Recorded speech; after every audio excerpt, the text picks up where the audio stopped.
பழைய வாழ்க்கையை எப்போதும் மறக்காதவர் விஜயகாந்த். பழைய விஜயராஜ் தான் இன்றைய விஜயகாந்த் என்று தன்னை பற்றி சுய விமர்சனமாக சொல்வார் விஜயகாந்த். மதுரையில் விஜயகாந்த் அவர்களுக்கு நண்பர்கள் வட்டாரம் அதிகம். ஆரம்ப காலங்களில் மதுரை போகும்போதெல்லாம் நண்பர்களோடு பல இரவுகள் சாப்பிடுவது பிளாட்பார கடைகளில்தான். விஜயகாந்த் அவர்களின் ஃபேவரட் உணவு பருத்திப்பால். விஜயகாந்த் அவர்கள் வீட்டு பூஜை அறையில் மெக்கா மதினா படங்களும் இயேசு மேரி மாதா படங்களும் திருப்பதி வெங்கடாஜலபதியும் முருகனும் பிள்ளையாரும் சிறப்பிடம் பெறுகிறார்கள். பூஜை அறையில் இன்னைக்கு பொழுது எல்லாம் நல்லா இருக்கணும் என மனதார வேண்டிக் கொண்டு வெளியில் கிளம்புவார் விஜயகாந்த். நமக்கு தொழில்தான் சாமி என எப்போதும் சொல்வார் விஜயகாந்த். வடபழனி முருகன் கோயில், திருவேற்காடு கருமாரியம்மன் கோயில் மன திருப்திக்காக விஜயகாந்த் அவர்கள் போகும் இடங்கள். செயின் ஸ்மோக்கராக இருந்த விஜயகாந்த் திருமணத்திற்கு பிறகு அந்த பழக்கத்தை அறவே விட்டுவிட்டார்.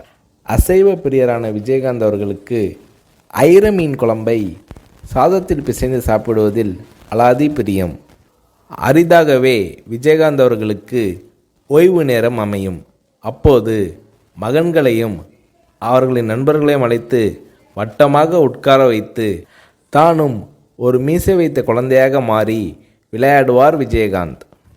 பெரிய சட்டியில் சாதம் போட்டு பிசைந்து குழந்தைகளுக்கு ஊட்டி விடுவார் விஜயகாந்த்.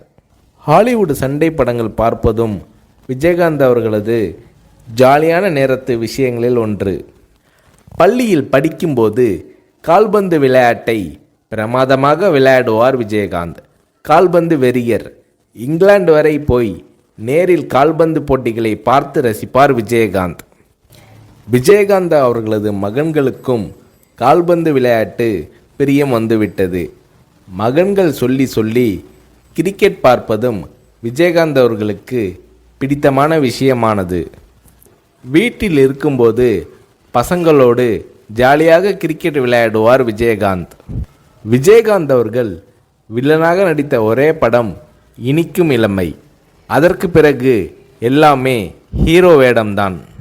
பிற்காலத்தில் ஒரு பெரிய ஹீரோவுக்கு வில்லனாக நடிக்க ஒப்புக்கொண்டு அட்வான்ஸும் வாங்கிவிட்டார் விஜயகாந்த். நண்பர் இப்ராஹிம் ராவுத்தர் அதற்கு கடுமையாக எதிர்ப்பு தெரிவிக்க வாங்கிய அட்வான்ஸை உடனே திருப்பி கொடுத்து விட்டார் விஜயகாந்த். எந்த அளவுக்கு அன்பான மனிதரோ அதே அளவுக்கு கோபக்காரர் விஜயகாந்த். யோகா செய்ய ஆரம்பித்து கொஞ்சம் நிதானம் பழகினார் விஜயகாந்த். காலையில் யோகா, மாலையில் உடற்பயிற்சி இரண்டையும் செய்யும் நேரத்தில் டிவியில் நியூஸ் பார்த்து விடுவார் விஜயகாந்த். சண்டை காட்சிகள் தான் விஜயகாந்த் அவர்களின் அடையாளமே. அதில் லெக் ஃபைட் விஜயகாந்த் அவர்களின் ஸ்டைல். அதற்காக உடம்பை உறுதியாக வைத்துக்கொள்ள நினைத்தார் Vijayakanth. South India's answer to Jackie Chan என்று நல்லவன் படத்தில் விஜயகாந்த் அவர்களை பெருமைப்படுத்தி விளம்பரம் செய்தார் தயாரிப்பாளர் தானு. நடிகர் திலகம் சிவாஜியில் ஆரம்பித்து முன்னணி ஹீரோக்கள் எல்லோரும் பாட ஆரம்பித்த காலத்தில் விஜயகாந்த் அவர்களையும் ஒரு படத்திலாவது பாட வைக்க முயற்சி நடந்தது. ஆனால் பாடும் அளவுக்கு எனக்கு குரல் வளம் இல்லை, பாடும் விருப்பமும் இல்லை என்று விஜயகாந்த் அவர்கள் மறுத்துவிட்டார்.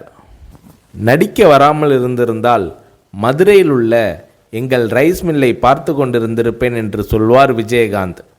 சினிமாவில் 3 தடவை விஜயகாந்த் அவர்களுக்கு மார்க்கெட் போயிருக்கிறது.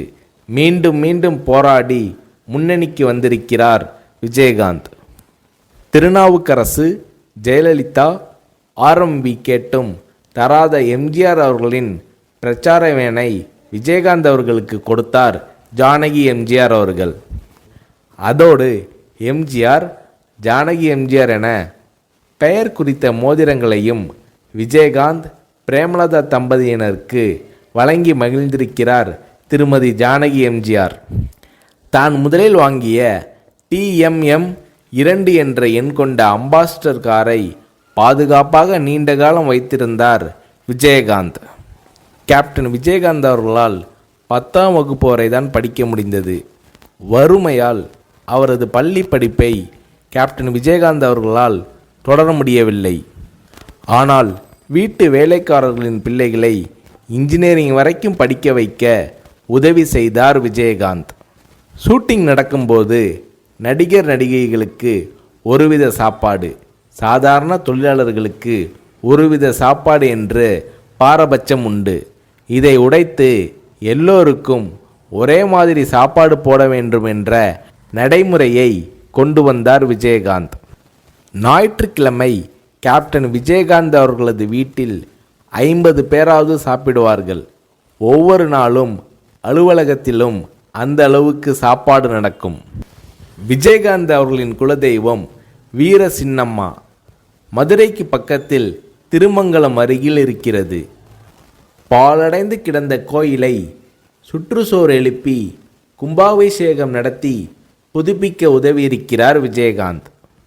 இந்தியில் தர்மேந்திரா, அமிதாப், தெலுங்கில் NTR, சிரஞ்சீவி, மகேஷ் பாபு, கன்னடத்தில் ராஜ்குமார், விஷ்ணுவர்தன், சங்கர் நாக், மலையாளத்தில் சத்யன் படங்கள் என்றால் விஜயகாந்த் அவர்களுக்கு மிகவும் பிடிக்கும். சத்யன் நடித்த கரைகாணா கடல் விஜயகாந்த் அவர்களுக்கு மிகவும் பிடித்த படம். ஆனால் விஜயகாந்த் அவர்கள் தமிழ் படங்கள் தவிர்த்து வேறு மொழிகளில் நடித்ததில்லை. தமிழ் படங்கள் தவிர்த்து வேறு மொழிகளில் நடிக்க மாட்டேன் என்ற உறுதியை விஜயகாந்த் அவர்கள் கொண்டிருந்தார். RK செல்வமணி இயக்கத்தில் இப்ராஹிம் ராவுத்தர் தயாரிப்பில் மேடே என்றொரு ஆங்கில படத்தில் கேப்டன் விஜயகாந்த் அவர்கள் நடிக்கப் போவதாக விளம்பரங்கள் வந்தன. ஆனால் அந்த படம் எடுக்கப்படவே இல்லை. 2005ஆம் ஆண்டு அக்டோபரில் மதுரையில் மாநாடு நடத்தி கட்சி தொடங்கினார் விஜயகாந்த். அப்போது அரசியலுக்கு நான் பிழைக்க வரவில்லை, உழைக்க வந்திருக்கிறேன் என்று விஜயகாந்த் அவர்கள் பேசினார். அந்த மேடையில் விஜயகாந்த் அவர்கள் பேசியது அத்தனையும் விஜயகாந்த் அவர்களது மனதிலிருந்து வந்த வார்த்தைகள். வாழ்க்கைனா வசதியாக வாழ்கிறது மட்டும்தானா? இந்த மக்களுக்காக விஜயகாந்த் வாழ்ந்தான்னு இருக்கட்டும், இல்லை அவங்களுக்காக அவன் செத்தான்னு இருக்கட்டும், மனுஷன் வாழ்க்கை கடைசியில் 6க்கு 3 தான்.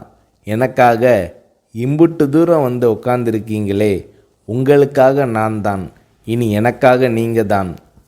ரைஸ் மில்லில் 300 மூட்டை தூக்கி பழக்கப்பட்ட உடம்பு, என்னை நம்பி வந்த உங்களுக்கு நல்லது செய்வேன், நல்லது செய்வேன், நல்லது செய்வேன் என்று ஒரு சபதம் போல விஜயகாந்த் அவர்கள் உரை நிகழ்த்தினார்.